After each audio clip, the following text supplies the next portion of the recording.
میرا مددگار تو اللہ ہی ہے جس نے کتاب برحق نازل کی اور وہ نیک لوگوں کو دوست رکھتا ہے۔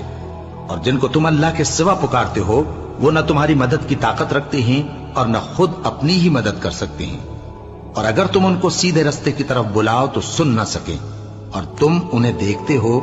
کہ بظاہر آنکھیں کھولے تمہاری طرف دیکھ رہے ہیں مگر فی الواقع کچھ نہیں دیکھتے۔ اے نبی، عفو و درگزر اختیار کرو اور نیک کام کرنے کا حکم دو اور جاہلوں سے کنارہ کر لو۔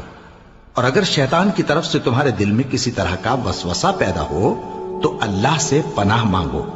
بے شک وہ سننے والا ہے، سب کچھ جاننے والا ہے۔ جو لوگ پرہیزگار ہیں جب ان کو شیطان کی طرف سے کوئی وسوسہ پیدا ہوتا ہے تو چونک پڑتے ہیں اور دل کی آنکھیں کھول کر دیکھنے لگتے ہیں، اور ان کفار کے بھائی انہیں گمراہی میں کھینچے جاتے ہیں، پھر اس میں کسی طرح